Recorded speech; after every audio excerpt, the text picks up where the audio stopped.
I was really excited when I started to read the book, and I was excited by familiar details. And I don't just mean World War II. I mean smaller, less common details about the Brooklyn Navy Yard during that time. And particularly, I was excited about these details about lunch. And I was excited.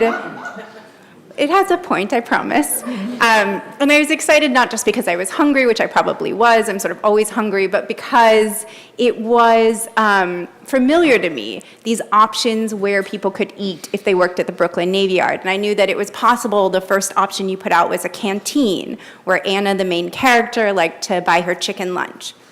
The second option was bringing your own lunch, which a lot of what you call the marrieds did. They would bring their own lunch and they'd eat it at their workstation, and they basically wouldn't take a lunch.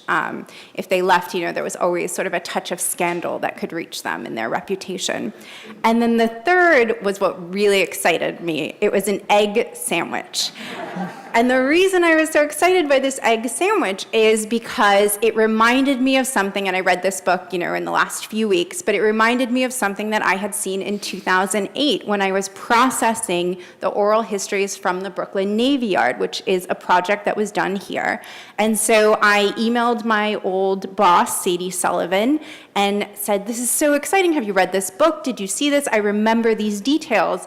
And she said, "You remember them because you processed the collection of Jennifer Egan, who had done the interviews." Which, of course, I didn't know then. This is forever ago now. And so I want to talk about that collection, but I want to start from the very beginning, which is how you even got involved in it. Well, let's see. I'm going to back up even further to about 2005, when I knew that I was interested in the Brooklyn Navy Yard. I had gone on one tour of it. It was so thrilling to witness that 225-acre hidden place. It actually looked very different than it does now. It has changed a lot in the last 5 years or so. But when I went there, we went to the top of Building 77, which is now in the midst of a grand opening and is going to have Russ and Daughters. But at that time and during the war, it was a new building. It had no windows except at the top where the captain of the yard's office was. And I went up there, and with Daniela Romano, who was a big part of this project, and with whom Sadie and I worked on the oral history, and the ceiling, the roof, was caving in. So there were icicles and snow pouring in, and it was an abandoned landscape, and on the walls were still the old world, like Port of New York maps from World War II, still on the walls of Building 77 at the top. So since then, they've punched windows. It looks very shiny and sleek, and it's now opening. Anyway, so I took this tour with Daniela, and I thought, I have to find out more about this place, this Navy Yard. It's amazing.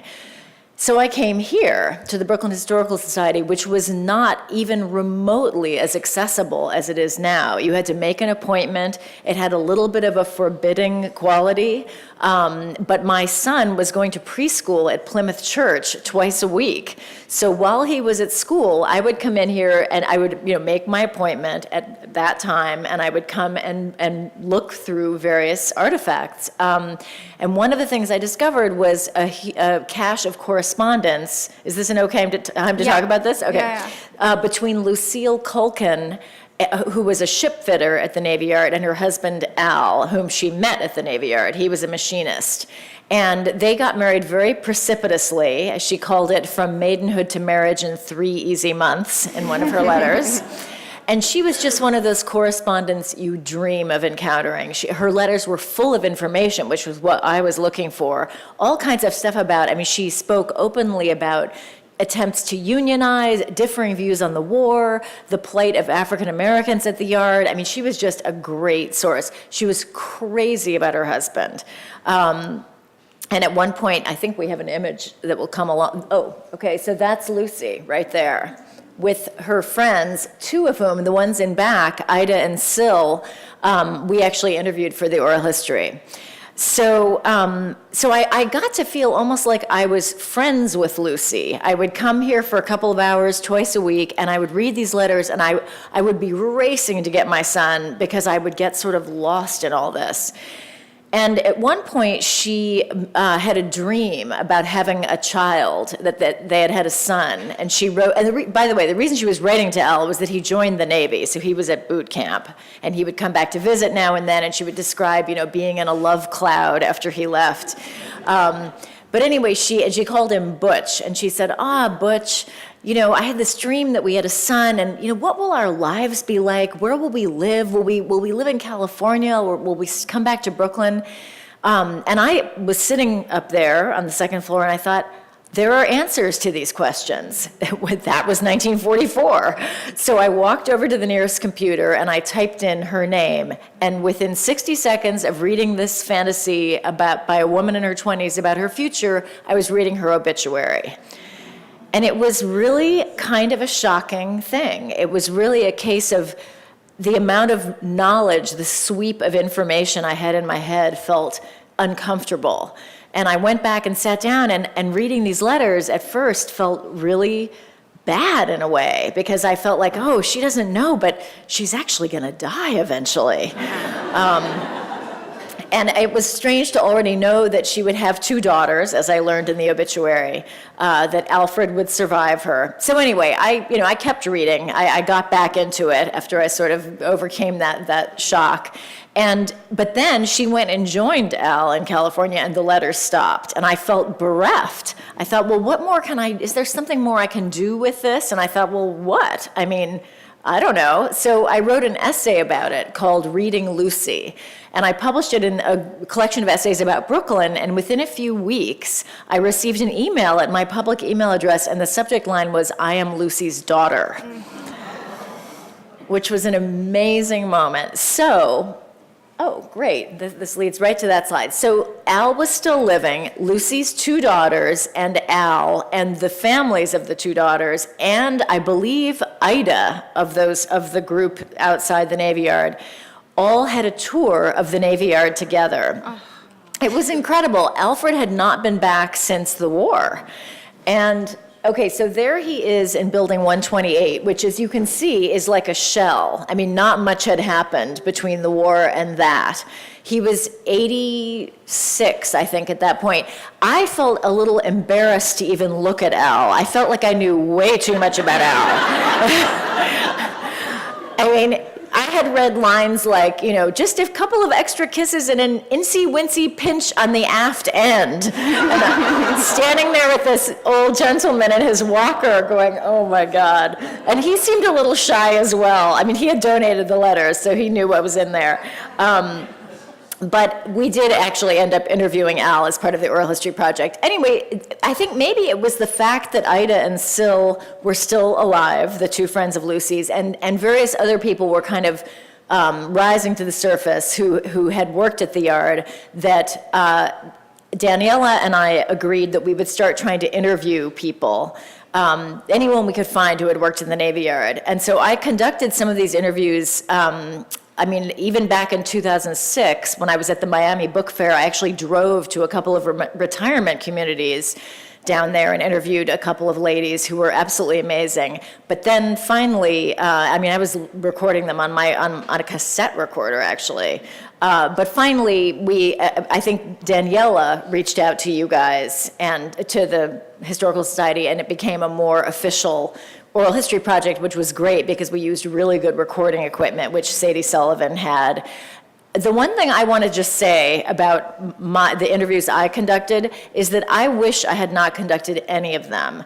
I did a terrible job as an oral historian, and I cringe to think of people listening to those, because my only experience of interviewing was as a journalist, where you're trying to get certain kinds of information, but as an oral historian, you're not supposed to do that. No, you're supposed to allow for room and not to do what I just did to you and interrupt. You're supposed to just let them keep talking. It's a nightmare to read the transcripts where I'm involved. It's hard to I'm not even listening to my voice. voice, but I still want to scream. Well, also they go on forever because that's you can't Well, I don't mind if they go on forever. I mind when I cut them off. Yeah. And I think, what are you doing? She was getting to something interesting. I kept trying to steer everything toward the Navy Yard. So I think my involvement was only a clearly detriment. detrimental to everything. Yes. But luckily for me, I was in the presence of some remarkable people. I got to hear amazing stories, and I think the interviews I enjoyed most were the ones I read later but did not conduct, because Sadie was amazing. She understood that you have to just shut up and let the story happen. But at the same time, you do use some of the same skills doing oral history as you do journalism. You are listening, you are believing them, but not believing them. And so what was that process like for you? I mean, did you have in mind that you might be lifting details here and there to make characters later? I didn't think about that. I tended to just lose myself in the conversation. I think that what ended up happening was that, I mean, first of all, I was writing other books as this was going on, because this was all in the first decade of the 21st century, thank goodness, because these people were all in their 80s. Al just passed away last year at 98, but we interviewed him in around like 2006 or so. So we were really kind of at, almost the last moment to get some of these people in a fully, extremely lucid, filled with recollections kind of state. So I think what I was doing really was just following my curiosity, and ultimately, there are a couple of seats right over here in front. Ultimately, building up almost like a sort of memory bank that just accrued a lot of detail over time, to the point where I wasn't sure even where details came from. But then when I was finally writing, which wasn't until 2012, I seemed to have access to some of that, which was fantastic, because it was very hard for me to write outside my lifetime, but I had accrued enough information that I felt like I actually had memories. They just weren't mine. And did you talk to Al about the letters? Did he get to see the book before he passed? No, he passed before the book was done. I had no further contact with Al after that, although I am in touch often with one of his daughters, Judy, who actually was a librarian. She's a retired librarian. So I don't know. I mean, Al was a very closed person, and I think that actually is I think he was a very private man. I had that sense from his daughters as well. So I never felt we had a real meeting of the minds, but I also had read Al's letters, and I knew that, inside he was a very funny, smart, playful guy. But no, I don't know that it all registered with him. I mean, I didn't talk much about this supposed book I was going to write during the oral histories, because first of all, I didn't know if I would really ever pull it off. And also, it really had nothing to do with what they were there for, which was to try to add to the historical record. And so the people you did talk to about working in the Navy Yard, I'm particularly interested in some of the women you talked to, because for them this was a rare opportunity to work. All the men had gone to war who were willing and able, and so suddenly, either out of necessity or patriotic duty, they took jobs for the first time, something that they had never expected in their lives. And so I'm wondering how they reflected on that when they had, reached their later, when they had decades in between that experience and when they spoke to you. Did they think of it as like the greatest time, or just a thing that had happened? More the latter. It was interesting. I was looking for, it was amazing, it changed everything. I didn't hear that so much, but I think that there are all kinds of reasons for that, and also it's a little hard to generalize because, of course, there was a huge range. Some of the things that surprised me were, for one, a lot of these were working class women who actually were working before. They took the Navy Yard jobs because they paid better, but they were often telephone operators or secretaries, doing other kinds of work. I think one of the more moving, Ida and Sil, Lucy's friends, were really great. And Ida was extremely exciting to talk to. In particular, she was, perfect, there she is. She's up on the upper right, and she was very slight. a tiny woman, and she and Syl were both welders, and I think Syl was a welder. Ida definitely was, and she talked passionately about the experience and the technique of welding, and made no bones about the fact that she was really good at it.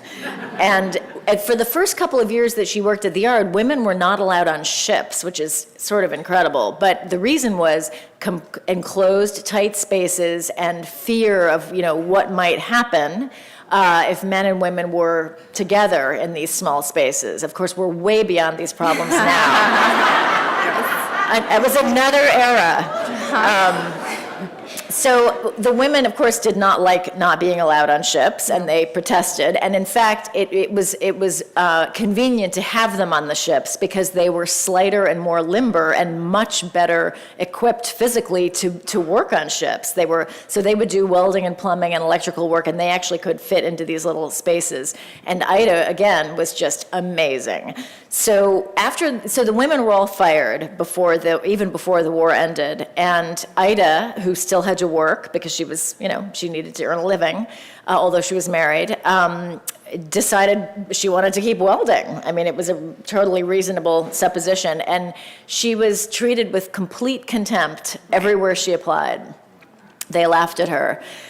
And that made, for me, it made viscerally available something that I had known intellectually, which was windows of opportunity opened during the war for women and others, like African Americans, and then they closed after the war to some degree, but then there was this kind of explosion in the 60s with the civil rights movement and the women's movement that feels related to that, but in fact was often the children of those people who had experienced that kind of whiplash of being allowed to do things and then not.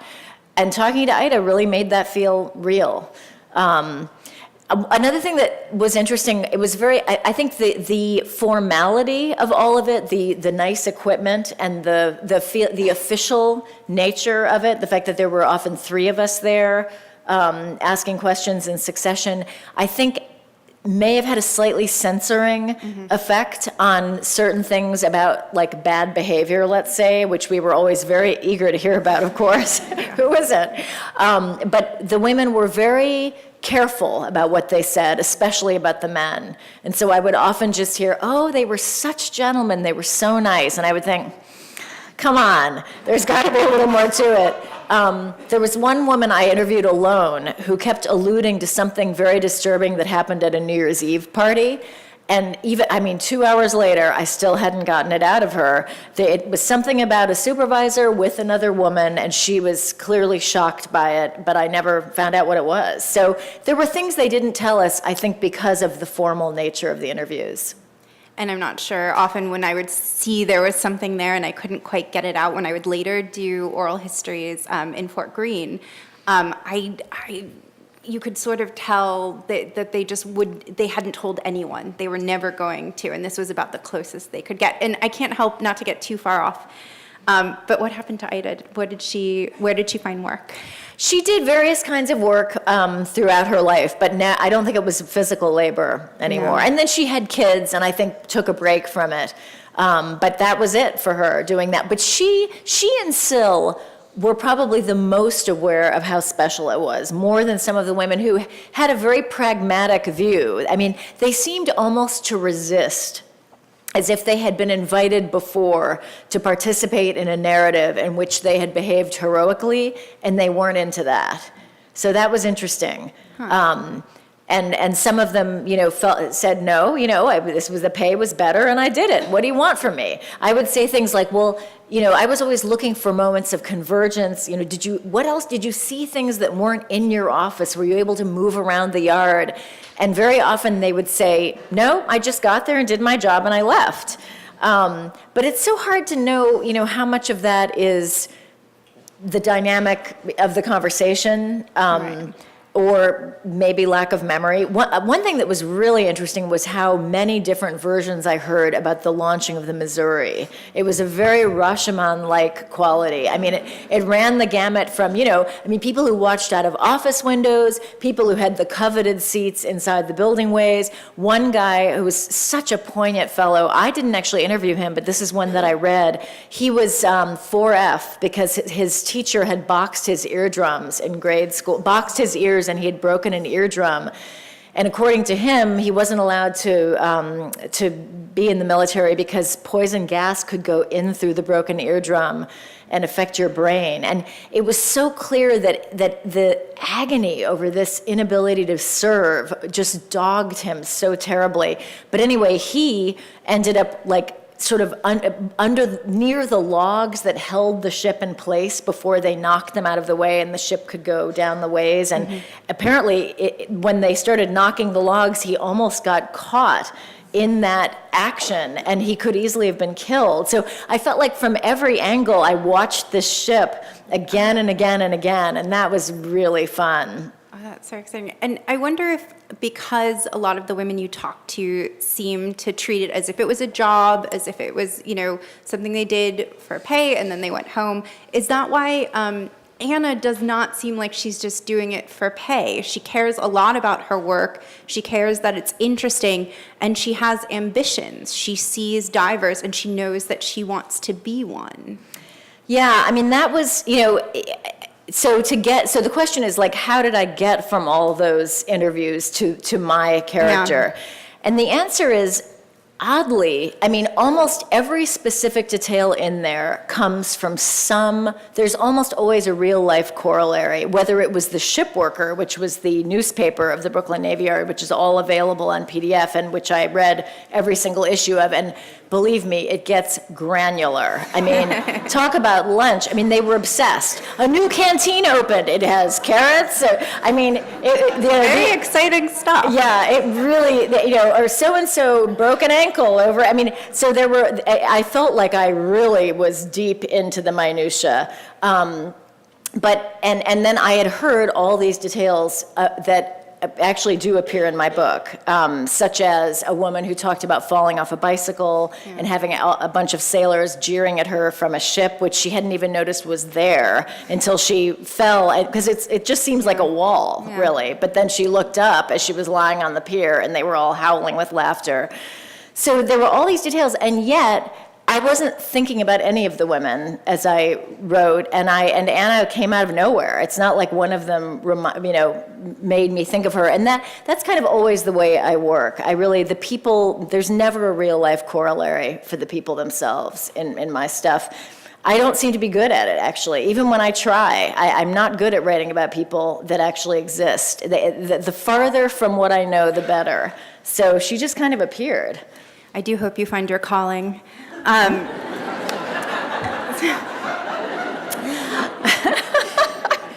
so Anna becomes a diver. Did that actually happen? Were there any women who became divers? Oh, that's such a good, I highly doubt it. So one of the challenges, this book was hard to do.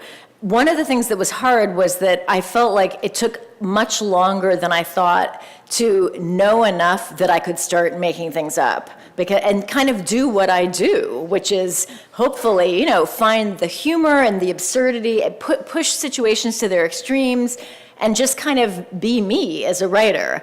I couldn't do that for quite a long time. And so, with the diving, that came directly out of my research for the Navy Yard. I discovered an article by a civilian diver who had worked at the Yard. I'm actually not sure where I got that. It might have been here. I've never been able to find it online. It was just a Xerox.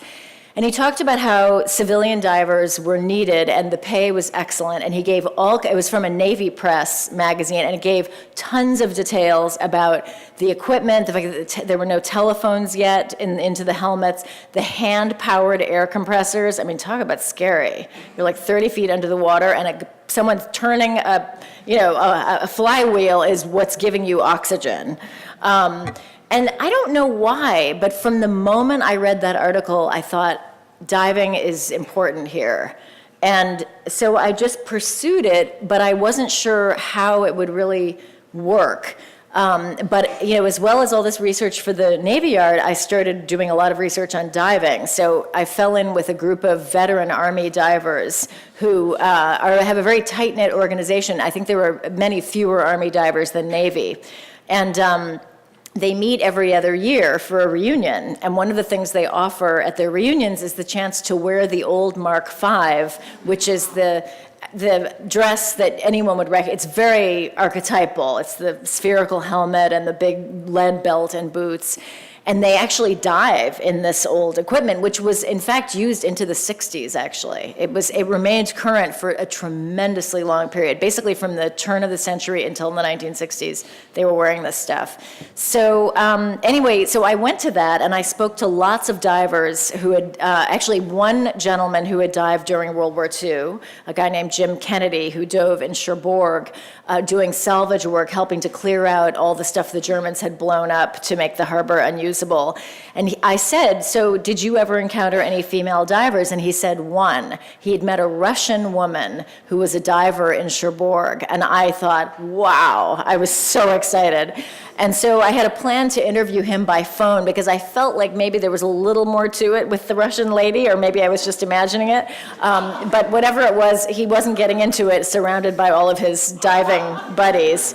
And but I kind of put off that conversation and one thing and another, and then he abruptly passed away, which is the day that, you know, why you really can't put off a conversation like that. So I felt that that was all I needed, really. But I mean, these are some of the most riveting, like my heart was pounding at these page-long descriptions of Anna diving, but the suit weighed hundreds of pounds, and I imagine that you might have tried it on. I did try it on. They dressed me in it next to the tank.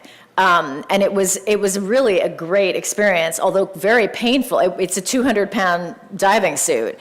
For some reason, all of those 200 pounds seem to arrive in two little points, one on each shoulder. So it was not easy, but it was fascinating, and luckily well photographed by some of the other divers, which was not something I'd even thought of. But I think that actually what was the most helpful, because I've never dived, I've never even scuba dived, but I had spoken to enough people and continued to throughout the writing that I was able to, depict that. And then they, of course, also vetted what I wrote. But I think the thing that was the most revealing about that experience of being dressed was the kind of intimacy that I felt with the tenders, who are the two other divers who in that moment are dressing and keeping safe the one who's under. Usually a diver, at least in the Mark V, would have two tenders. And there was something so, at first I was I felt a little uncomfortable because they were kind of,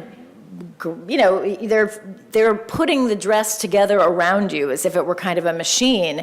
And so it felt very physical. I was kind of standing there in long underwear with these gentlemen, and then, but they were incredibly, it was clearly just very ordinary to them. And the result was that it felt kind of intimate in a sort of domestic way. And that is something I might not have thought of, and that actually ended up being quite important in the book. So sometimes with these sorts of experiential kinds of research, it's the thing that I'm not looking for that ends up sticking with me and being useful.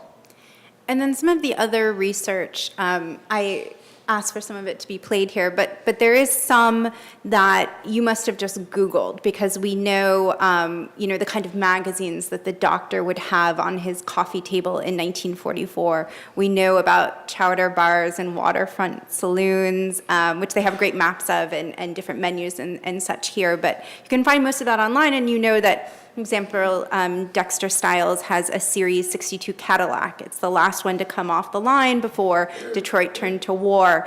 And so that's sort of easy material to find, but it's also sometimes so fun, and it looks so great, particularly anything from basically the 20s up to the 70s is just gorgeous to look at, far more interesting than, say, the Revolutionary era.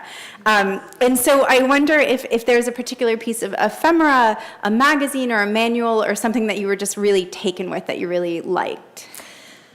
Well, in some ways, I mean, you're right. Of course, you can find things on Google so quickly. And I think one thing that I stumbled on that actually ended up being kind of an important artifact, or not that important, but I used it, was a little packet of from Raleigh cigarettes, a kind of little catalog that you could, I mean, it was sort of like a green stamp catalog in that you had to smoke a lot of cigarettes, gather up a lot of these little coupons, and then you could order various things. And I just saw this on eBay, and it was incredibly cheap, and I bought it, and somehow having that was just really nice. I kept it around and ended up, it's something that the protagonist, Anna, when she's a little girl, is really into, and she keeps trying to get her dad to smoke more. And actually, I just had an amazing experience when I was in Washington. A gentleman came to me and brought me a bunch of those little coupons, Raleigh coupons that he had, which I had never seen. I'd only seen the catalog. But I don't have a ton of artifacts. I mean, the thing about looking at things on Google is, it's just more and more images. Mm-hmm. It's nice. I mean, they're helpful, but they don't leave you with much. And so I think it was the things that happened experientially that were a little more attached to that had some sort of physical presence meant more to me.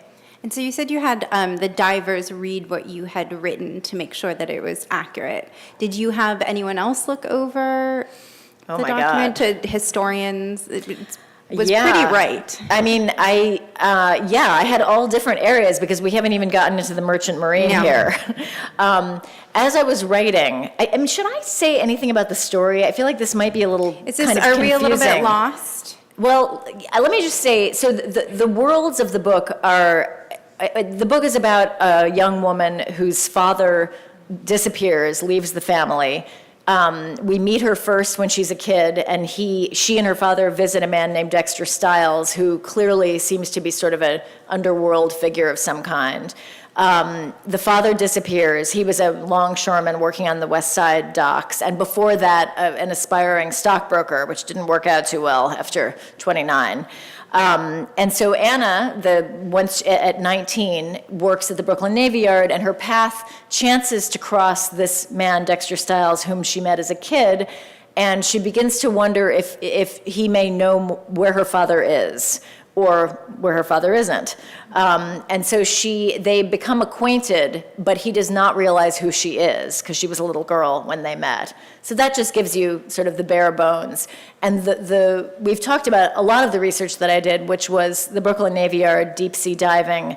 The other two areas were organized crime, which plays a fairly large role, but was a little less was a little less easy to nail down in this granular way than some of this other stuff. It's less technical, I guess you would say. And then the other area was the merchant sailing during the war. So that entailed a whole other realm of research that took me to the Merchant Marine Academy in Kings Point, which is an amazing place. It's the former Chrysler estate, so you can imagine. It's beautiful. And they have a museum there. And I spent a lot of time talking to the director of that museum and looking through it. And I spent a fair amount of time on one of the two remaining functional Liberty ships that exists in America, which is called the Jeremiah O'Brien. It actually played a role in D-Day. And it's berthed in San Francisco, and working as docents on it are a number of mariners who sailed during World War II. So they were amazing. And the great thing about Liberty ships, from my point of view, is they were mass-produced and therefore identical. So being on one Liberty ship was like being on any Liberty ship. So I felt like I was literally in the place I was writing about, that it was indistinguishable from it. And Liberty ships are kind of amazing. I mean, they're huge cargo ships. Something like 2,700, I think, were built. And the whole point was they were welded rather than riveted, and therefore you could build them very fast. And the various shipyards sort of competed, and the fastest time was 4.5 days to build an entire Liberty ship. crazy. Anyway, so this one gentleman who was an engineering officer named Norm Schoenstein spent several hours with me racing up and down ladders down into the engine room. He was 93. This was a couple of years ago. He was amazing. We had so much fun. And he later, I was in touch with him recently, and he was complaining that now that he had turned 95, he wasn't allowed to drive at night anymore. It's really a drag. So anyway, he read it. I had one of my diving guys read it. There also was a female diver I haven't mentioned who was the first female ever to dive for the Army, and she dove in the early 80s, which may speak to the question of whether there were women diving in the Brooklyn Navy Yard. Probably not. She was absolutely wonderful. She read it. So I tried to find people, people in every area. I had a vice admiral read it just for the little bit that I have about a lunch that takes place at the Navy Yard at the home of an admiral. I tried to find someone who could look at every part of it and tell me if anything jumped out as being wrong. And I also had a researcher who was just generally amazing, and I had her read it. I tried to sort of catch it from every angle. I'm sure there are still mistakes. This is a book that takes place on ships and a little bit in San Francisco, but it's primarily in New York. It's in Brooklyn. And it has all the famous markings of the period and the city. It has the crowded tenements. It has the skyline, the public transportation, immigrant groups sticking together, quasi-legitimate nightclubs. But what's surprising and what's sort of different about this historical novel about New York is usually those novels look in. They're all about the city and the life. And this is a novel that looks out, and it looks out towards the sea. So to me, the title was perfect because Manhattan Beach, now it's a Brooklyn residential neighborhood. It was originally a seaside resort area, lots of hotels. And then it was acquired by the government, by the Coast Guard, maritime training grounds. But it's bounded by the Atlantic Ocean, Sheepshead Bay, Brighton Beach. Was that significant to you? I didn't expect that to. I mean, as soon as I began looking at images of New York during the war, which is sort of what I started with in a very vague way in around 2004, I was immediately struck by the fact that the water was omnipresent, that the photos seemed to be looking out and not in. And I had lived in New York by then since 1987, and I feel like other than a quick ride on the Circle Line and an occasional run along the river, I had barely noticed the water. And I guess, I guess it was really a moment to think about the fact that New York is a port. It's really why it was ever settled and became such an important city. And in fact, its role as a port was the most important role it played during the war by far. I mean, the Brooklyn Navy Yard was the largest builder and repairer of Allied ships in the world. And they did incredible things. I mean, they repaired 5,000 ships, built 17 battleships. And one story that I heard at a tour, actually, that I took at the Navy Yard not that long ago, is that there were two ships that had been destroyed, the forward end of one and the after end of the other. They cut them both in half and welded the two good halves together. And apparently they lined up almost exactly. And they named the new ship after the one that had slightly more of itself included in the final result. So, I mean, they employed 70,000 people at the height of the war. Now, where was I going with that? Sorry, I went going on a rant about the Navy Yard. Looking out towards the sea and the title. Yeah. So I felt like, in a way, I followed the water to all of the things that were important in the book. But what was surprising when I sat down to write was that I wasn't writing about the Navy Yard or any of those places. I was writing about a fancy house near Coney Island. Now, I did not know where that might be, but the reason I knew that there even were fancy houses there ever was, again, because of the Brooklyn Historical Society. Because in addition to reading about the Navy Yard, once I had lost Lucy because she moved to California, I started reading other things. And there was a lot of material about Coney Island as well, and some oral histories taken of people who lived there, from the turn of the century and even before, turn of the 20th century.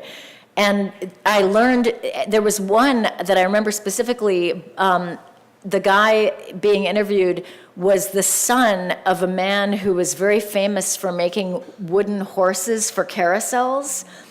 And it was amazing. He talked passionately about how crummy a lot of the wood horses that were made by other people were, that they didn't have this like feeling of motion that these particular horses had.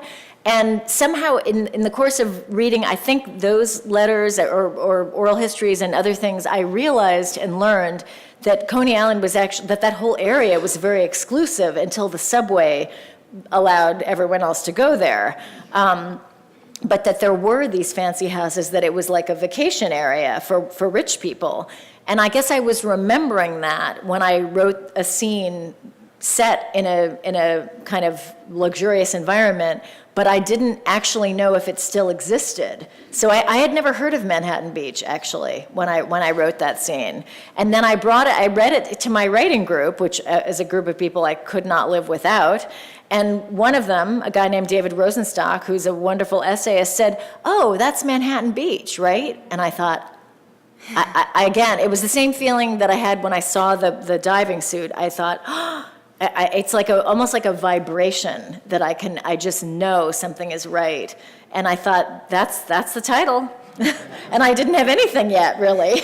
And it was the perfect title, just based on where it was. Well, the more I learned, the more I felt it was right. I mean, some things are wrong. Right. Some titles or names kind of don't work out, but that one held. I think I will ask one more question, but if you have questions, if you've written them down, you can move them towards the end of the aisle to be collected. There are familiar themes in this about gender and race, but disability is something that doesn't often appear. It's not a natural trifecta. And Lydia, Anna's sister, the main character, she's disabled, but she's not the only one. Then there's later a man who is on a ship with Anna's father, and he ends up sort of saving Anna's father, even though he is the disabled one. And so I also wonder at what point, since it sounds like you sort of develop the characters, as you go along, at what point in the project did you want to start sort of playing with this aversion and this fascination and this acceptance of disability? Well, right from the start, in that scene that I didn't expect to write, that ended up, I realized later, was on Manthattan Beach, there's a mention of Anna's sister not having been able to come that day because she's ill. And as I wrote that, I thought, I could feel that it was something more than just not being well that day. And this probably sounds a little odd because I'm sounding like I'm reading a book instead of writing it. But in fact, that is how I write my first draft. It's almost like improvisation. I just do it. I write it by hand and kind of see what happens. In this case, that went on for 1,400 pages that took a year and a half. Oh, various things happened. I had forgotten what a lot of them were until I typed it up. But that Lydia, this very compromised younger sister, seemed to be present right from the start. And I actually really resisted that because I thought, gosh, that's a difficult character to deal with. She can't talk, she can't sit up, and I thought, I don't want her to just be a plot device. I felt like she might drag things down, and yet she seemed to be inextricable, in fact, pivotal.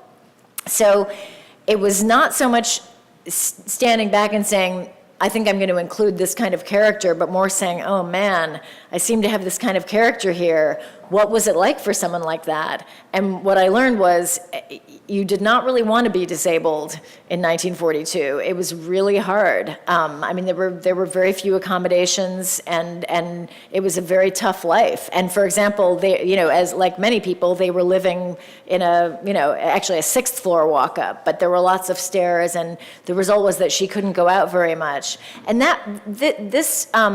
a sense of how someone like that would have lived, I think, came to me in various ways. Again, sometimes through these interviews, there often was a sibling who was at home and didn't go out much. I think there's someone in A Tree Grows in Brooklyn who's like that. So one thing I found, again, is that if I heard things more than one time, for example, that the air near the Navy Yard smelled like chocolate, that was something a number of different people mentioned at different times.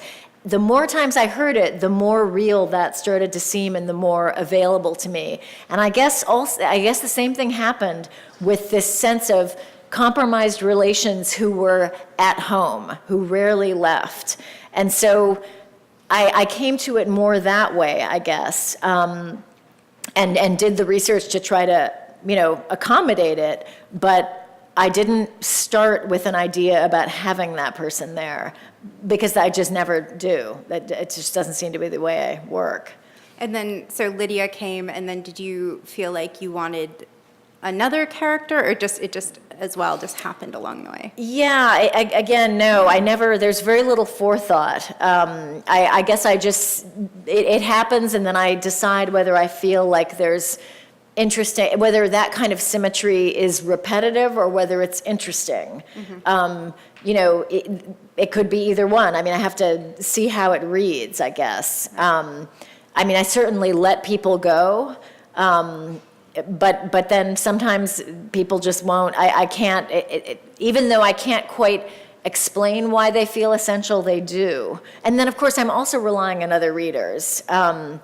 But yeah, I didn't explicitly think of a connection between those two. Some questions. All right. Did you interview any underworld characters? I wish. I didn't. I did not. I would have loved to, but they're hard to, you can't sort of like look them up. I have a lot of, my grandfather was a cop in Chicago, and he certainly told stories, and in fact, that whole side of the family is very law enforcement leaning. So, for example, when my sister, who worked for the Department of Justice in Chicago for years, gets to talking to my uncle, who was a defense attorney, about mob life in Chicago, and guess what? There's plenty of it. It's really fun. So I think I've probably absorbed some that way. I did do a fair amount of reading, but no, I really didn't. And again, it's funny when you come up against this. Like there was a gentleman in Staten Island that I interviewed. And he is a sort of ad hoc diver. He would sort of make his own diving equipment and dive, and he's kind of an outsider artist, and he's pulled all this amazing stuff out of the bottom of the harbor. And I said, so did you ever encounter any organized crime here on Staten Island? Casually asked. And he immediately went blank-faced and said, I have no idea what you're talking about. Ooh. So it was difficult to really get near it. There, in one of the oral histories, and I think this came up more than once, there was someone who was a musician and worked at the Navy Yard, and he was as people went off he was actually sort of subbing into some really good bands and playing around the city while also working in the Navy Yard, and he talked about working out near, like in the flatlands, sort of near what's now Kennedy Airport, and how, I can't remember how he put it, but basically he was saying it was a kind of organized crime place, but they were great tippers and he had no complaints. So I would sort of nudge up against it, but no one that I could just ask everything. It'd be great if one of the emails you inevitably will get saying, you got this wrong or you got that wrong, was from a gangster. That would be amazing. Meet me on the corner of such and such. This book feels very cinematic. And so one of the audience members would like to know if it's, has it been optioned, and who would you want to direct it? Who would you cast as Anna? I wish my mother were here because she spends a lot of time thinking about casting. I have no idea, truthfully. I think one thing is that because I imagine it my way, in a certain sense, no one seems quite right for any of it. I did sell an option. We'll see. I mean, that's, that and 20 cents will get you a cup of coffee, maybe. Yeah. So who knows? I think it would be easier to do than some of my stuff. And it would be incredibly fun. I would love it if that happened, but I don't think too much about it because it feels like the way that would have to work is that someone else has a vision that's sound that kind of is built on mine, which would be great, but it doesn't in a way have that much to do with me, and I probably wouldn't want much to do with it. I just feel like I need to move on and write other stuff. I mean, it's already been 7 years since my last book, so I feel like I could end up, spending 7 more trying to work on a movie. But I hope it would be really fun if it happened. How has writing the novel changed the way you experience Brooklyn? Oh my gosh, that's such a great question. It's actually changed the way I experience everything. I feel like I've become, in the course of working on this, I've become really more and more aware of the physical space that I live in, and the way that much of New York was built in the 19th century, clearly. I mean, a lot of these row houses were put up, in fact, rather quickly, it seems, in the span of about 40 years or so. And the same in San Francisco.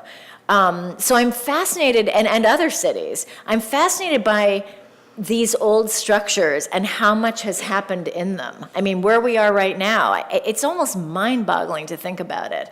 The past is disappearing constantly, and yet the places where it happens in old cities are really still there. And my attention has become riveted to that in the course of working on this book, to the point where I could just spend 10 hours walking around the streets of New York and taking pictures of old buildings. The ones that interest me especially are the little holdouts that are wedged between modern buildings, and I just think, okay, someone said, no, I won't sell. Who and why, and or an old hotel. I mean, think about how many people have occupied one of those rooms. What kinds of things have happened there? And then the kind of crazier question, do they leave any trace? I mean, obviously, physically they don't, and Right. and if, people who believe in ghosts will say they absolutely do. I'm kind of in the middle, but I'm interested in the fact that we spend still a lot of our time amidst structures or even inside structures that have been here for over 100 years, well over 100 years, even 200. And so that awareness has changed the experience of being in New York for me. And in fact, every city I go to, I'm thinking that way. And I'm pretty interested in the 19th century now, I have to say. I can kind of feel myself leaning in that direction, having sworn I would never write another historical novel. So yeah, I feel like it's as if it opened up a portal for me that made my own experience of being here electrifyingly more complicated, and I feel that it's shown me a kind of way of writing and a way of a kind of writing that I never was really interested in before, but now I feel really sure that I will continue to revisit through my career, on and off. Who is your favorite character and your least favorite character? Favorite character, I gotta say Dexter Stiles. He's a kind of flashy mobster, really. And actually, one thing I will say about research there is that the gangster figure in the 30s and 40s occupied a really different place in society than he or she does now. And I wasn't really sure why that was, but I realized fairly quickly that it really had everything to do with prohibition. The government, I mean, drinking was illegal from 1919 to 1933. It's a long time. And so organized crime basically got organized, became corporate and somewhat national in order to take over this incredibly lucrative business. And because people in all walks of life still wanted to drink, the people who orchestrated this liquor business were welcomed in all walks of life, and certainly in polite society. So, and even after Prohibition ended, that remained somewhat the case for a while. And so you have Figures like Frank Costello, who was a known crime boss, who lived in a building on Central Park West, and actually one of the old-time New Yorkers I interviewed, because I also just interviewed anyone I could find who had lived in New York a long time. I should have mentioned that. And those interviews were crucial, especially with the artist Alfred Leslie, who was one of the abstract expressionists and had an amazing, has an incredible memory. And he actually read the book. But he had the details of his childhood were very helpful to me. But anyway, another one of these longtime New Yorkers mentioned that Frank Costello had lived in his fancy building on Central Park. And I mean, think about that. So there were bankers, movie stars in the building, and then there was the gangster, he was on the 5th floor or whatever. So that was fascinating to me, and I think that research in some ways led to the character of Dexter Stiles, who's a guy who used criminal life as a means to upward mobility, which is certainly the case now, but did that at exactly the right moment, so that really he was a gangster, but what he mostly was a liquor distributor, and then a kind of nightclub impresario, and that too was something I found a lot in my research, that because so many nightclubs started out as speakeasies, it was very normal for a gangster to run one, or to own it. And so I was fascinated by the question of the fact I came up against again and again of these characters wanting legitimacy, believing mistakenly that because they were sort of in the mix of polite society, they were really of it. And of course, that was never true. And I found that very poignant. So I guess I don't know. I just loved writing him. I think you don't get a name like Dexter Stiles unless you're a favorite character. Or unless you make it up yourself, as you did.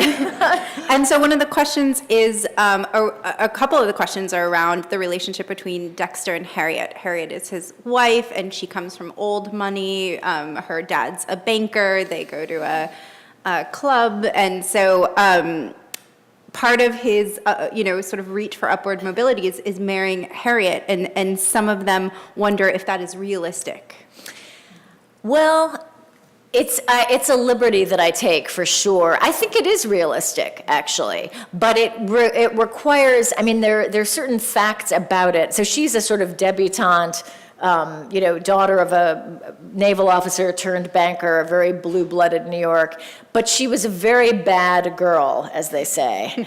And she was very wild. And what we learn later, and it's not terribly surprising, is that she was also pregnant.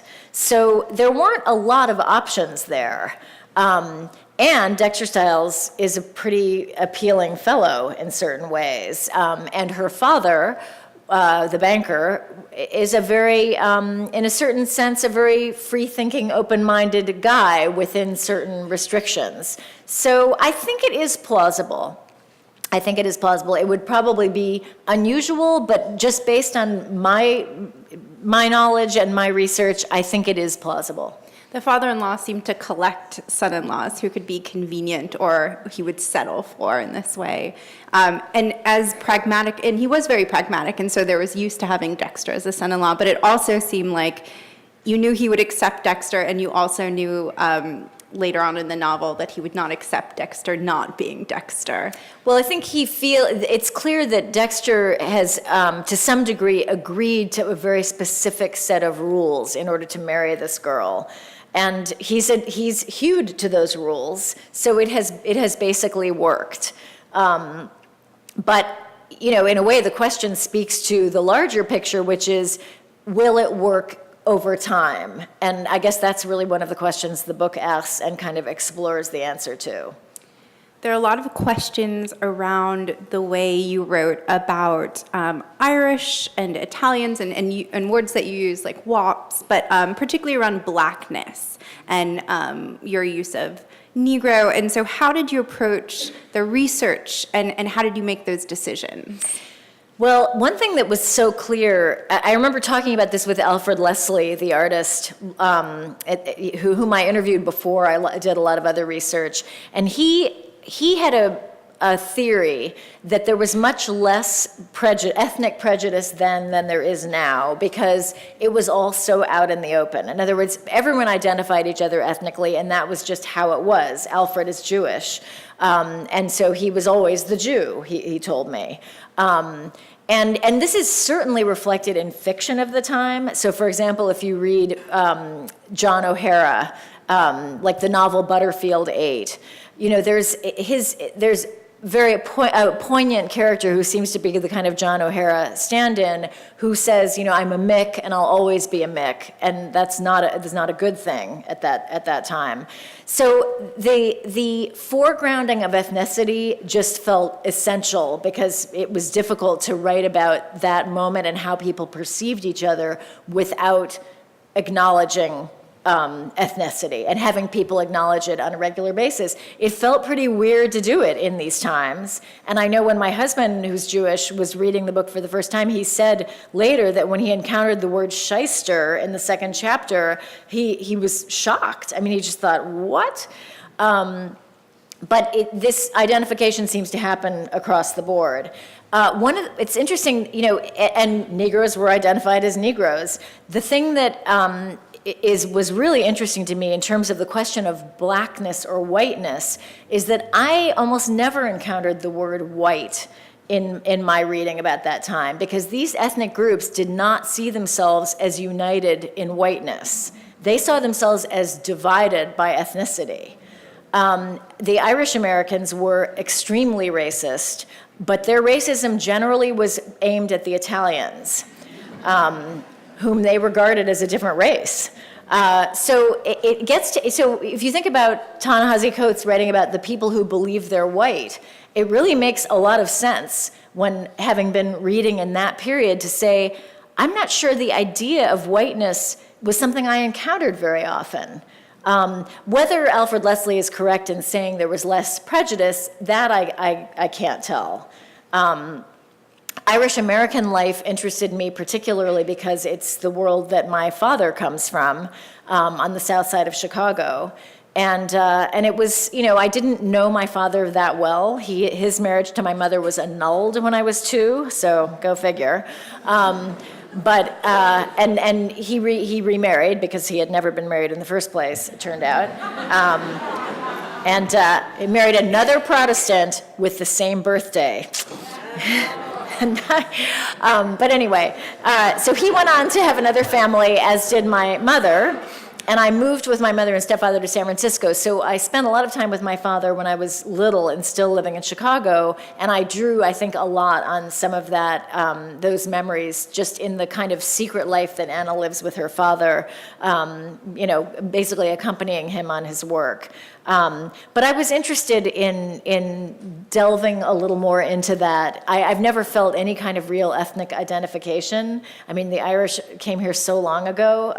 But in Chicago, being Irish American actually does feel like an ethnic identification. And so it was kind of fun to get to know that a little bit better. My father had a brother who was killed in a motorcycle accident as a teenager, and his name was Eddie.